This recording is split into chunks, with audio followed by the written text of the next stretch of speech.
Good evening, everybody. Welcome to BrisScience for another month.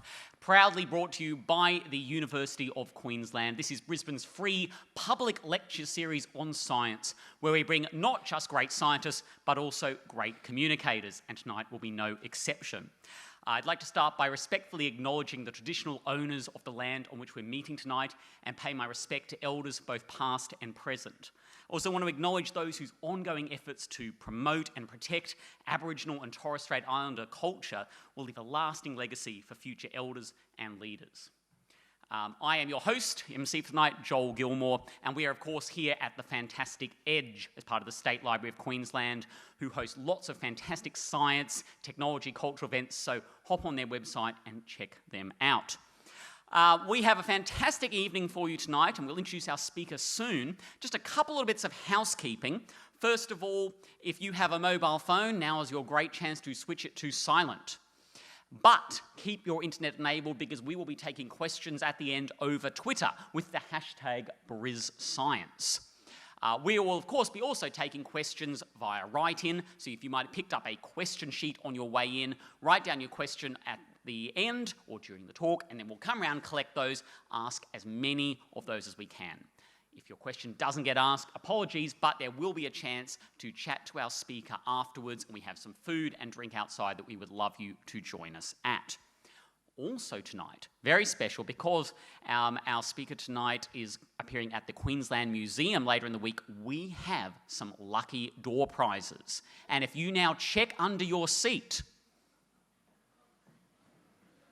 you will discover that your seat is transparent, and so we couldn't put any prizes under your seats. Thank you. I'm here all week. Try the veal. But we do indeed have some lucky door prizes that we will give out at the end. So, of course, we know who is here because you all signed up. So we will be drawing some names after the talk, so stick around for that. And now that you've had a little bit of a stretch, you're all energetic, that's great.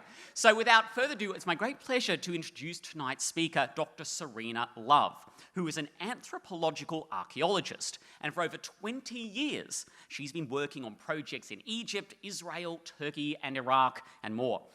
Serena is interested in everything from prehistoric architecture to archaeological science, and currently works as a senior archaeologist for Everick Heritage Consultants in Brisbane.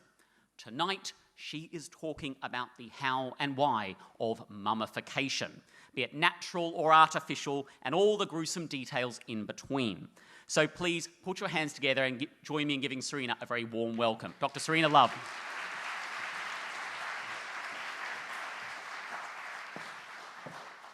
Hello, good evening. It's a pleasure to be here.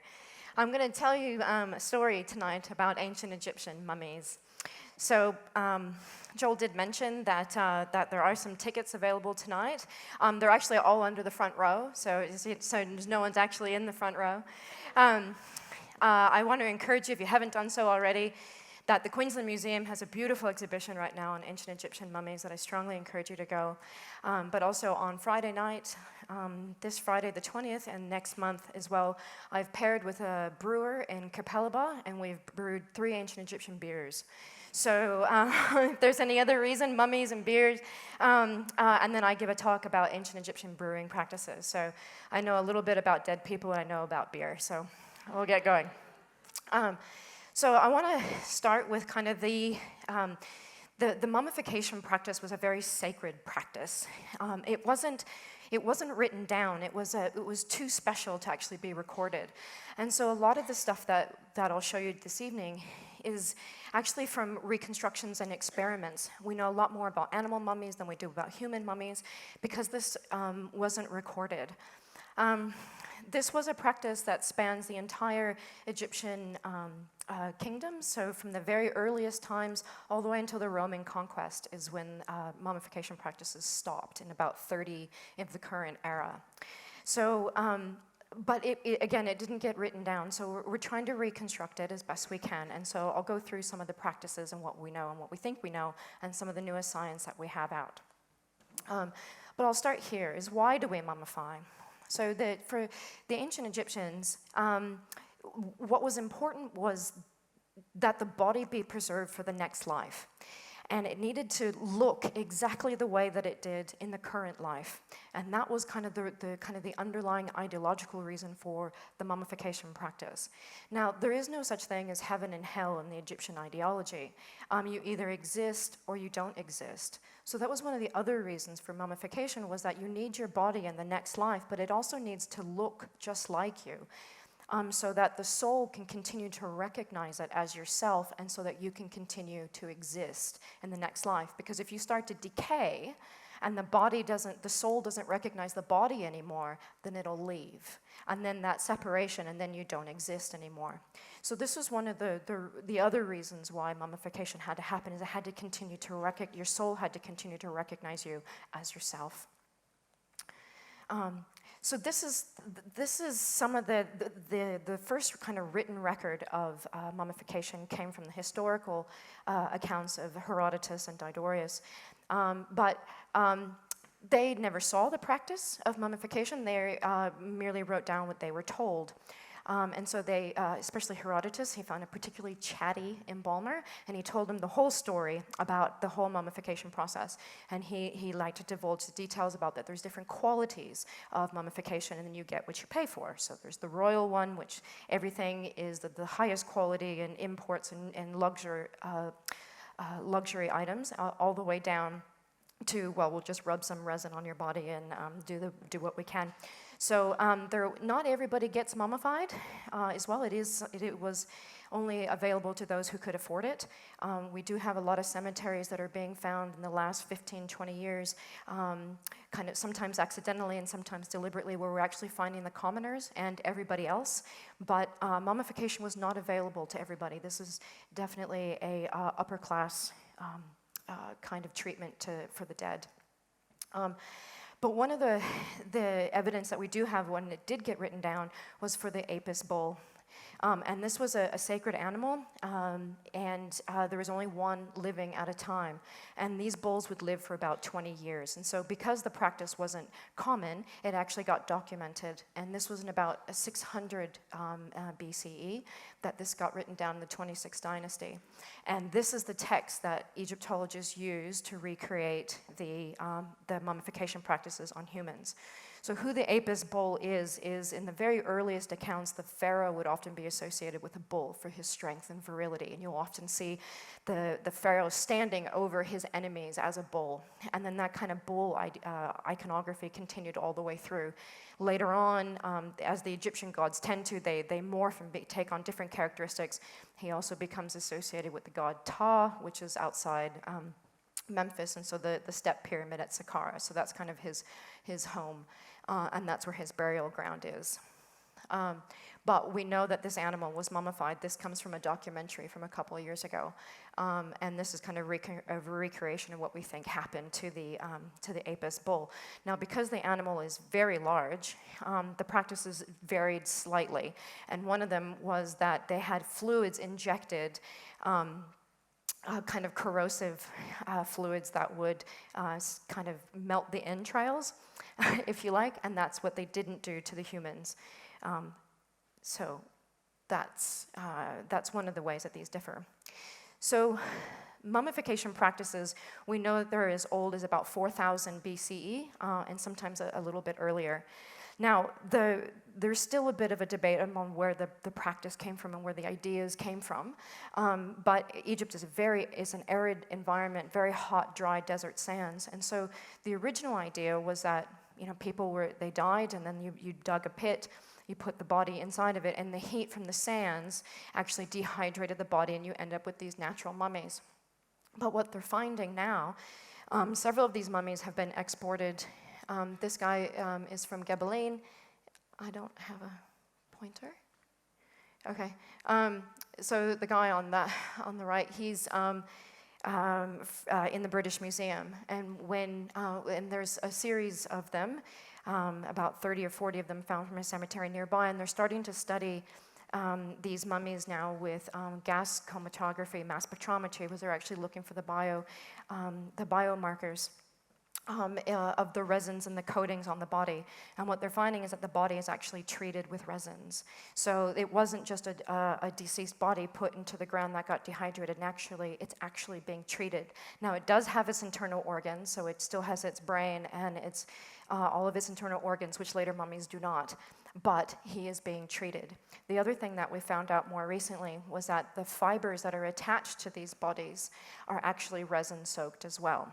So these are the fibers will be made out of flax, which was really common in Egypt. But the interesting thing is that you've got resins from pine trees. And the pine trees aren't local. They're actually from Turkey. And that's about 1,000 kilometers to the north. So that's pretty impressive that we know that there's an extensive trade route, but that they're actually bringing in enough pine resin to start mummifying the bodies. And then the other elements that they're finding in these resins is plant oils and animal fats, and sugar and plant gums. And we also have a little bit of evidence of natural petroleum is all showing up in these early resins, in these early fibers. And this was just published, well, actually I think it was published in 2014, but it actually pushes back the date of mummification by about 1,500 years. So this is much earlier. Before we just thought that they were put into the ground, but now we know differently. So the whole process of mummification is thought to take about 70 days. And I'll go through kind of the steps involved in it. The first one is to extract the body fluids. The next one is to extract the brain through the nose, and it's usually breaking that bone up here, putting a hook into the brain, and pulling it out through the nose. The next thing is you put rags inside the cranial cavity, clean out the cranial cavity, and put in resins, and start to coat the body with different array of resins. Then the internal organs will be removed, usually through a cut on the left side of the body. And then the internal cavity of the body is washed, and the organs are removed. Then the internal cavity is stuffed, and it'll be stuffed with a variety of salts and sawdust and other kinds of bags just to keep it, to maintain its shape so it doesn't sink. And then bags of natron, which is the salts, and I'll talk about that later on. And then the body is covered in natron, which is the salt. It's part of the desiccation process, and so I think of it like a big piece of ham in a dry rub. That's essentially what they're doing to the mummies. And then you let it sit for 70 days. And then you take the body out of the salts, give it a wash with the resins, and then you go for the wrapping. So that's essentially the process of mummification. And then you wrap it up in your linen, then you're ready for your funeral. Now, of course, it doesn't always take this day. It takes this process. This is kind of the straightforward linear. But we know mummies that took over 200 days, especially those that are a little bit more heavy set, and they take a little bit more time to dry out. There was a fairly obese mummy once that said to take over 230 days to dry out. So we know from the textual records, we don't have any archaeological evidence for this, but we know from the textual records that we have embalming tents. And as you can imagine, as the body is drying out, you want it kind of outdoors and somewhere where you can get a breeze. So we know that there's an Ibu, which is the purification tent, and it's always located on the east side of the river. And the reason for mentioning that is because the Egyptians had this very stark dichotomy between east and west, where the east is for the living and the west is for the dead. And this is primarily because they have a solar theology, and it's the movement of the sun. So the sun rises in the east, which is always associated with birth and with rebirth and with the living, and then the sun sets in the west, which is the realm of the dead. So you'll notice in Egypt, primarily all the funerary monuments are always on the west bank. So all the pyramids are on the west bank. There's a few exceptions to that rule, but it mostly works that you have your places, your big temples like your Karnak and Luxor temples will be on the east, and then your funerary monuments will always be on the west.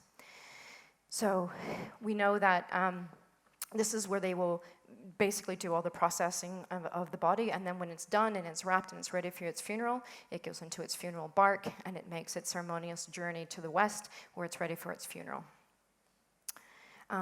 So then we have the removal of the internal organs. Like I said, it's always on the left side, and it's on the left because that's the same side as where the heart is. And the heart is the most important organ in the body. So the center of intelligence and emotional intelligence was in the heart, which is why it got kept. It wasn't the brain. So the brain was thrown away because it wasn't considered a vital organ. So the first stage in kind of after the body is anointed is that the body is cut open. And there's a particular person who has this job, and he's called the slitter. And his job is to make this slit. And then he's chased out of the embalming tent because he's defiled the body. And then eventually, I'm sure, he just comes back in. But so that's part of the ritual process. It does tend to move around a little bit, but it's always on the left side of the body. So then the organs are removed. Now, what's interesting about this is that they only keep 4 organs plus the heart. But as most of us know that there's more organs involved. So we don't really know where the rest of them went. We assume that they were just discarded. The joke among Egyptologists is just that it was fed to the cats. We don't know. But these are the 4 that were kept. You have the liver, the stomach, the lungs, and the intestines. And each one of them is protected by a god, by one of the 4 sons of Horus, as you have here.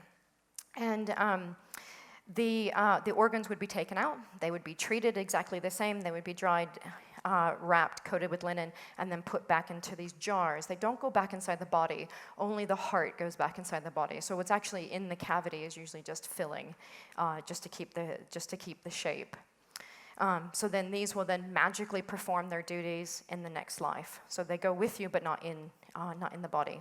And then you have these different kinds of canopic chests. This is the more famous one from King Tut's collection. So you have jars inside those alabaster jars. And in this case, they're all 4 human-headed jars, but on the text on the downside of the body will have the different names of the gods attributed to each organ.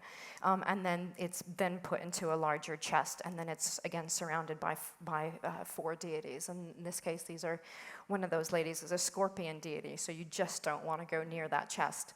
Because it's just quite vital that you have these organs in the next life. So it's kind of a Russian doll where it's just one inside of another, and loaded with magical spells to make sure that nothing happens to them, and you can have these organs in the next life.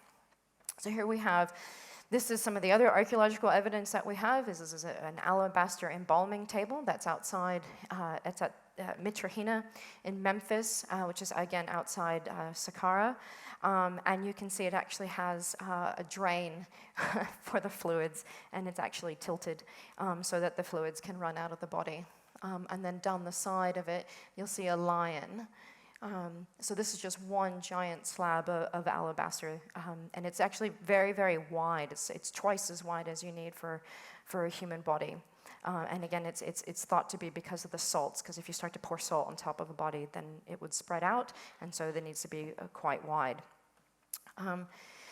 So I do want to mention something about the resins. Like I said, we've noticed this new research is coming out with these biochemists that are actually studying these biomarkers of the resins, and we're noticing that we have coniferous resins, and neither of them are local. So the ones that are being used the most in Egypt are from Anatolia, and also from Lebanon, cedar from Lebanon, so this is, we're finding this on most of the royal mummies, but they're also filtering down to all different social classes. So this is new, because we always thought that it was a different substance. The one that is being used in Egypt is pistachio. So there's a resin from the pistachio tree that it's being used, and that's local. And then we also get frankincense and myrrh that are being used, and they're coming from sub-Saharan Africa, mostly from Somalia and from Ethiopia. And there's a couple of reasons that these resins are being used. One is it's for scent. It's a nice smelling to coat the body, but also it's preventing bacteria. And it's kind of protecting the skin. It's protecting it also from the salt. For the dehydration process, but it's preventing any bacteria to getting in, because that's the number one thing that will kind of decay the body. And so by putting the resins on, that it helps protect the body from decay. The other thing that the Egyptians are using in an abundance is beeswax. We thought that it was always bitumen that was being used on Egyptian mummies from the beginning of time. And we're actually now finding out that that bitumen, which is coming from the Dead Sea up in Israel, that doesn't actually show up until the New Kingdom. So in talking about 1200 or 1100 BC, and then it's being used prolifically from that time onwards. But the reason for thinking that it was bitumen was because it was black. A lot of these very early mummies, like the one up on top, you can see that they actually look black, and that was thought to be because of this bitumen that was being used. And it's the beeswax. It's a combination of the beeswax and the other resins and mixed together and applied to the skin has then turned it black. It's not always there, like this. The one on the bottom is a royal mummy from the New Kingdom, and it's not showing up to be quite as black, but they mix up the substances differently, and we're noticing that there's different recipes of resins that are being used for the body. I just want to go back here real quick. The other two things that are being used in abundance is plant oils and animal fats, and the animal fat that's being used actually is a sea sponge. And that was just published a couple of years ago by a sea sponge of a common Mediterranean variety. So it's just really interesting in a way in which they're gathering all these materials from Turkey, from Lebanon, from sub-Saharan Africa, and from the Mediterranean, and using all these ingredients. So it gives you a bit of a sense of just how metropolitan and how cosmopolitan the Egyptian culture was at this time. So this is really the key ingredient, is the natron salts. It's called the divine salt, and it comes from one place in Egypt, and it's there in Wadi Natrun. And Wadi Natrun is just a natural. It's an oasis. It's landlocked. It's not attached to the Nile, as you can see up there in that little green circle. It's really just in the middle of the desert. So it is a natural oasis, but it's got this salt.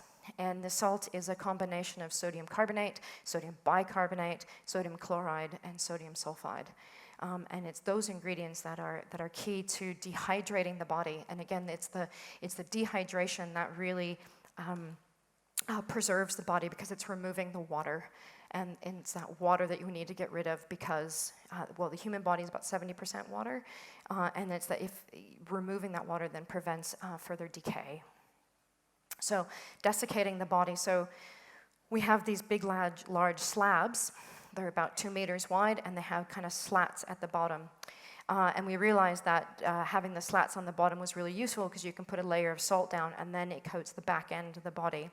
So this image here was done by Dr. Bob Breyer in 1994 when he got permission to mummify a cadaver. And Bob Breyer is actually trained as a medical doctor from Johns Hopkins, and then got fascinated by Egyptian mummies and studying the process of mummification, starting with the text of the Apis bull. And so he recreated it on an individual.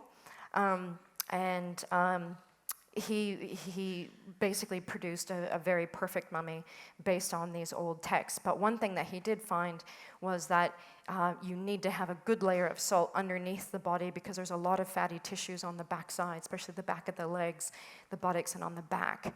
And so having a layer of natron salts on the backside helped to dehydrate the body. So after the 70 days, he took the body out, and he noticed it had only lost 30% of its body weight, and it needed to lose up to 70 to 80%.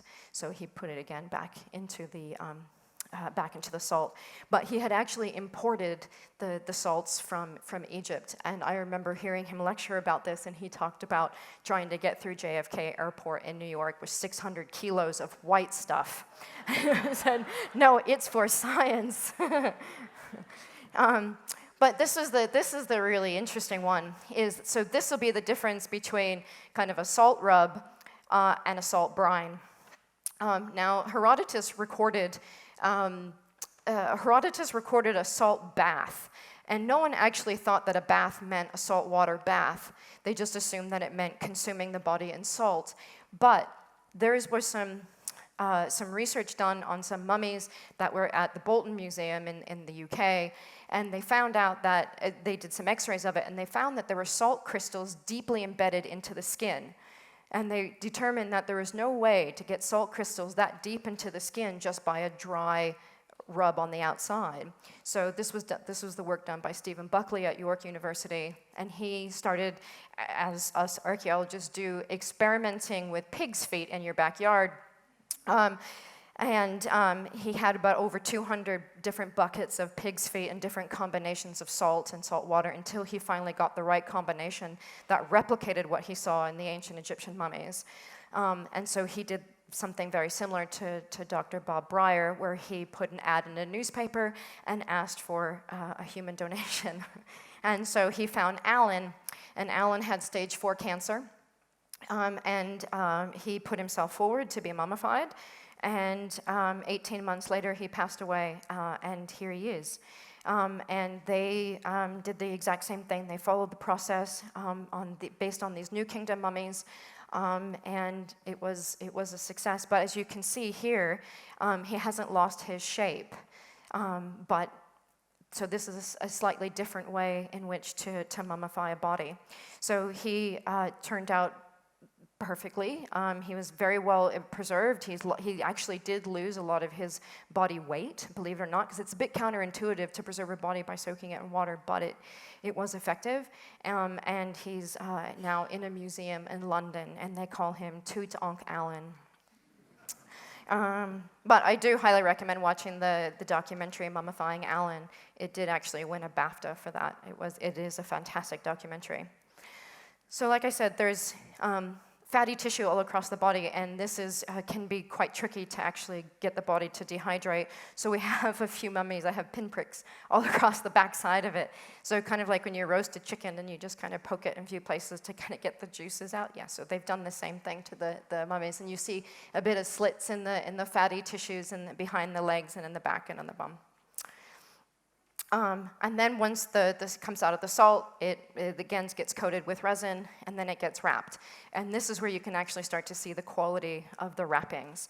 So the linens can be made, sometimes the linens would be made specifically for the mummy, and then sometimes on the more poorer end of the scale, it'll be recycled clothing or bed sheets or any other kinds of linens that were in your possession will be torn into strips. And then the way in which it is wrapped, this here is showing what a royal mummy would look like. And so each individual bit is wrapped up, and then the mummy is wrapped up full. And again, just showing a bit of what a mummy looks like, kind of unwrapped. So sometimes you will find actual spells or protection written into on the linen. So you'll have here the name of a king, and that one there mentions that the person is beautiful. And then you have the image of the god Osiris, who is one of the gods of the underworld, and he's got his arms crossed there with his false beard, and he's again as a protector. And inside the mummy wrappings, often you'll find amulets. So this image here comes from King Tut's collection. He had over 140 different amulets wrapped into his linens. And sometimes there'll just be spells that'll be written on different parts of the linen to protect the different parts of the body. And this is all magical. This is all to get the body working in the afterlife exactly the way that it was working in this life. And this is the text on the back of King Tutankhamun's, his famous golden mask. And I just bring it up to show you a few lines that every little piece of the body is being protected. So it says here, your eyebrows are the nine gods, and your brow is Anubis, and your other brow is Horus, and your fingers are Thoth, and your tress is Tasoker, and every single piece of him is being protected by a different spell. And this is coming from one of the books of the dead. So like I said, the heart doesn't come out.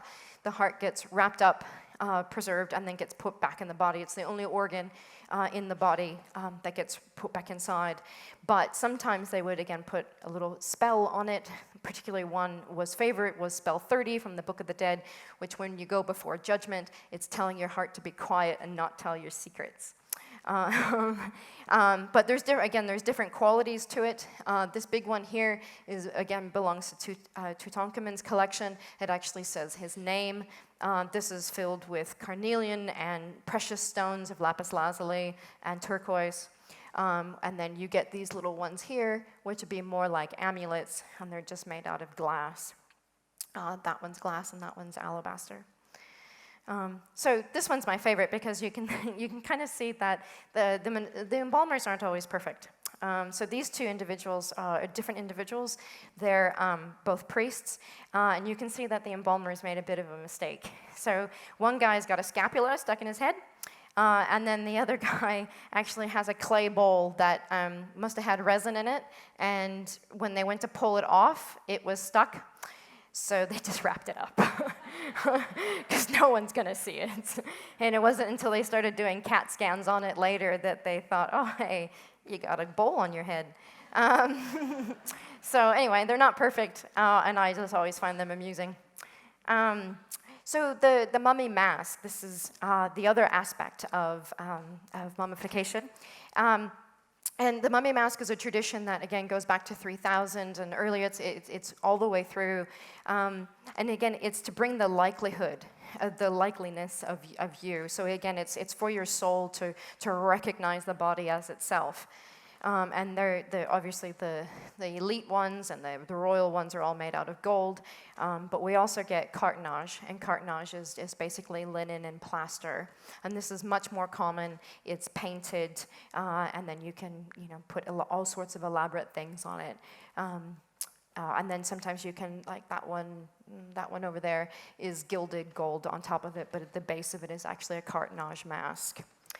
And these, again, are being used throughout Egyptian history. But one of the questions that we always have is about portraiture. Do these really represent, are these a genuine picture of what the person may have looked like? And there's a bit of debate in art history, and Egyptologists will say, some will say yes, some will say no.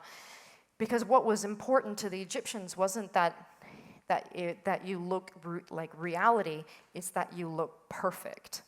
And that's the key, because you have to look perfect for the rest of your life. So these guys, no matter what age they die at, they're always like perfect in 24.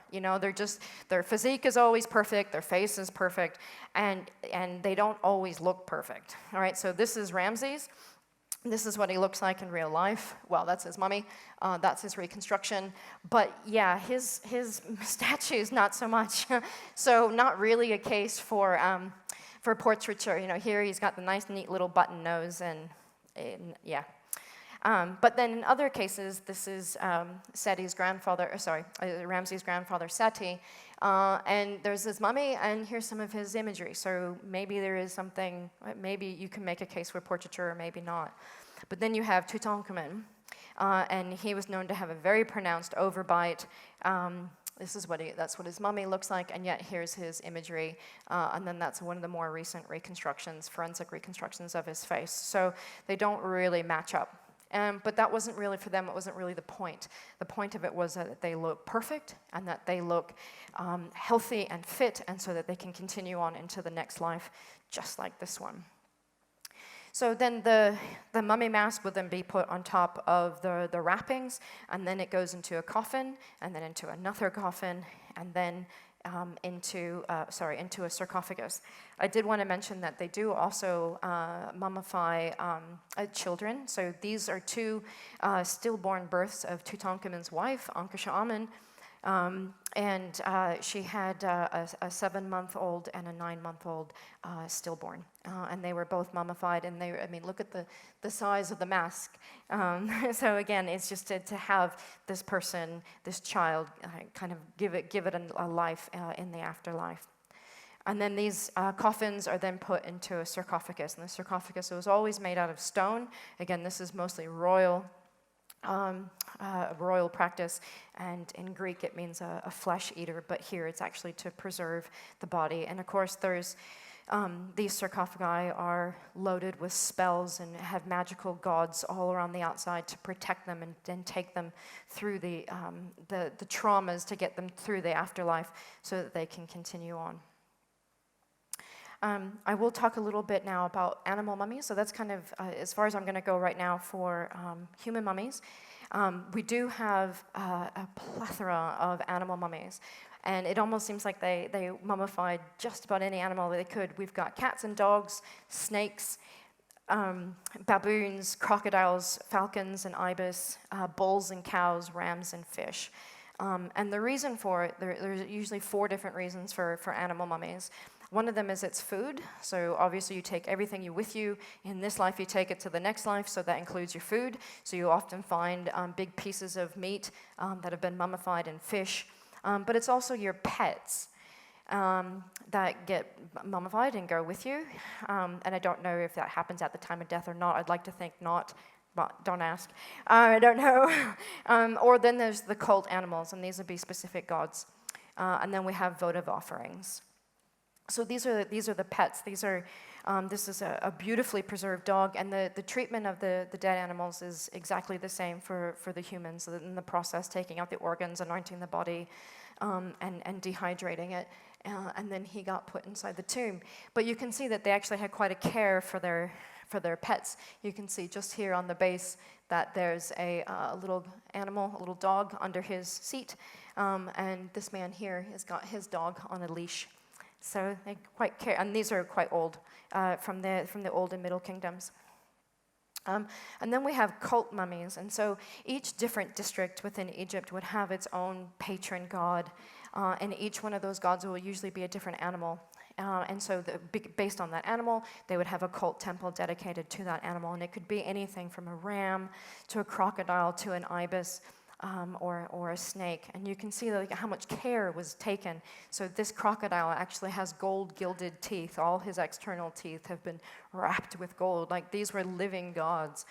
And again, the same care for the human mummies was given to these to these cult mummies. And we know that in some places they were raising ibis for the sole purpose of being of the deities.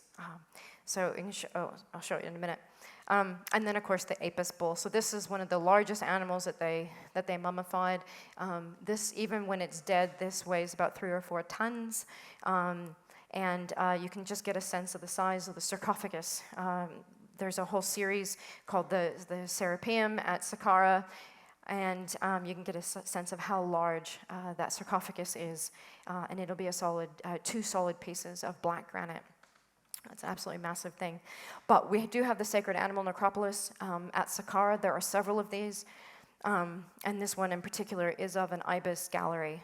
And there are millions and millions of ibises, and falcons and cats and dogs, and they're all in the different chambers dedicated. There'll all be chambers inside the temples dedicated to these gods. And these are actually the ones that were as votive, kind of for votive offerings. This only happened in the Greco-Roman period, so this is all post-Alexander, 300 and later.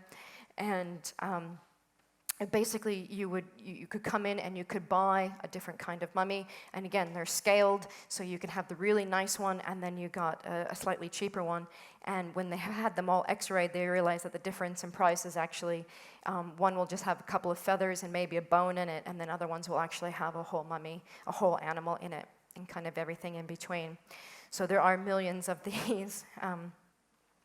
Then they're called the animal galleries at Saqqara, and here's some examples of cats. So this is dedicated to the goddess Bastet. And then that one there again is an ibis. And each one of these gods had different attributes. So you could go and almost like cleanse your sins by buying different deities and making offerings at different temples for whatever kind of issue that you had. You could then, take care of it and make your appropriate offerings. And I'm going to call it there. Thank you very much for your time.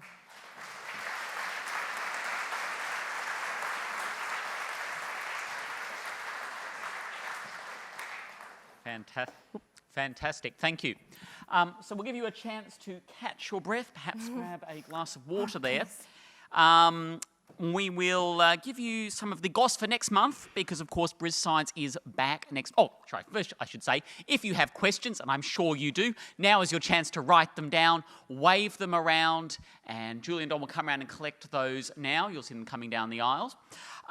Next month, we have Dr Teresa Ubaid, who is a volcanologist from the University of Queensland, and she is going to be talking about volcanoes and crystal formation in volcanoes and how you can use that to predict when those volcanoes might erupt. So check that out. We should also use this opportunity to give out our lucky door prizes, thank you, which are, of course, to the Queensland Museum After Dark. Egyptian beer, exactly. This is your justification to come along and to try all the beers you possibly can. So we have these here, and we have randomly drawn out some names. And let me pull this up. I'm just building the tension here. That's totally what it is. Okay, you have to be here to win it. So the first prize goes to Shane Alexander. Shane, there you go. Oh, there we go. We'll run that out. Sally Ann Crawford. Yes. Right. Yes. Actually, I'll give all these to you. That's a great idea. Yeah, we're scientists. This is organised. Gary Ford. Yes. Is Gary here? No, it's not looking good for Gary. Okay, well, moving on. Joanna Blessing. Thank you. Yes, winner over there. Yulia Kornienko. People are like, we're not clapping unless you wave your hand. There we go. Melinda Warland. There's a winner over there. And last but not least, Liam de Villiers. Yes! So you have all earned those through your own hard work by coming tonight. You have earned those vouchers. So come along this Friday, or you can come to some of the others during the, but this Friday is your best chance to see Serena in action again. So make sure you don't miss that. All right, moving on. We have a bunch of questions here. First question is, what did they do about hair? Body hair, head hair, etc. Oh, it's still there. Yes, actually it's still there. So the mummy of Ramses II, a beautiful head of hair, and red, because he was gray and he dyed it with henna. So yeah, definitely still there. Yes. I'm not sure about the rest of the body. I can't say I've looked. Don't know. Well, there's a fun new PhD project for someone else. I'm looking forward to seeing that grant application. Okay, next question is, how close was Tutankhamun to historical mummies? Which I assume they mean how accurate. Yeah, sure. So there's, I don't think there's that many that show the evidence of that kind, but we also have never looked. Was part of the problem that it was only kind of recently that they were particularly looking for those salt crystals, or I think in the first instance it showed up and they were not expecting it, and then they went looking for it again. But the corpus of mummies, globally in collections, doesn't seem to be that common, but it also wasn't looked for. So the new question is if the new research is starting to go out and re-examining these collections that were collected in turn of the century and in the 30s and 40s that are sitting in museums, possibly you may show more. But I think at this stage the research is leaning towards it's not that common. This is my question. Do we know where all the mummies that have been discovered are? Like, are there mummies that have been shipped off to some museum and are sitting in a back room? There's a story of like 180,000 mummies that got ground up and got spread across the agricultural fields of Liverpool. Yeah. Deliberately? Oh, intentionally. Yeah. They're great fertilizer. And there is also records that said, God, they burn really well. Because they're so coated in resin, so There were stories of them burning mummies. There was a pigment that was used in paint, so there was a color called mummy brown because that was actually ground up mummies. And then there was another one that was used in some medicine that there was literally ground up mummies. So I think we've lost quite a few. Sorry to hear that. Yeah. On the other side, perhaps getting revenge, Margaret on Twitter asks, are the legends of those opening the sarcophagus of a mummy being cursed just superstitions, or are there some strange coincidences? Well, we're about to find out because they just found a new mummy. They found a sealed tomb they found a sealed sarcophagus in Alexandria last week, and they're going to open it. And so, like, Twitter's all afield that, there's going to be aliens inside of it, and, curse, and, like, this noxious gas is going to escape, and the first one to inhale it is going to die, and all sorts. So watch this space. That's going to be really fun. They're going to open it. Is there curses? On mummies, no, but on tombs, there are curses. There are some wonderful and quite rude curses on the outside of the walls about, may you be defiled if you enter my tomb, and one of them is, may you be defiled by a donkey if you enter my tomb, so don't. But no. Sorry. I shouldn't have said that. You heard it here at BrisScience. That's my favorite. It's hilarious. Like a sense of humor. Like, what's the worst thing I can think of? Oh, donkey. I think that would make Australian graveyards much more interesting. Walk across my grave and. Okay, moving right along. Sorry. No. This is the colour and movement that we want for an exciting talk. Tom asks, are there possibly other tombs still hidden in the Great Pyramid? Oh, no, not in the pyramid. But are there great tombs hidden elsewhere? Absolutely. I have no doubt, but not in the pyramid. Okay. I wouldn't think.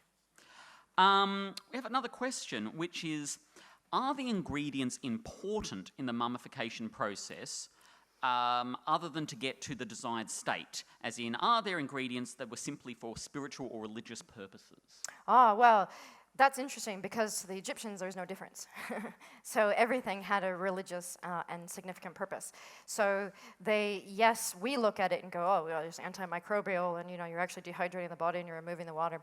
That's not what they were thinking. It's all about divine salts, and it's, these things did have, like bees, for example. Bees are actually part of the royal titulary. So the god, the king, is known as Nisubiti. So he's made of the sedge plant and of the bee. It's part of his title is to be a bee.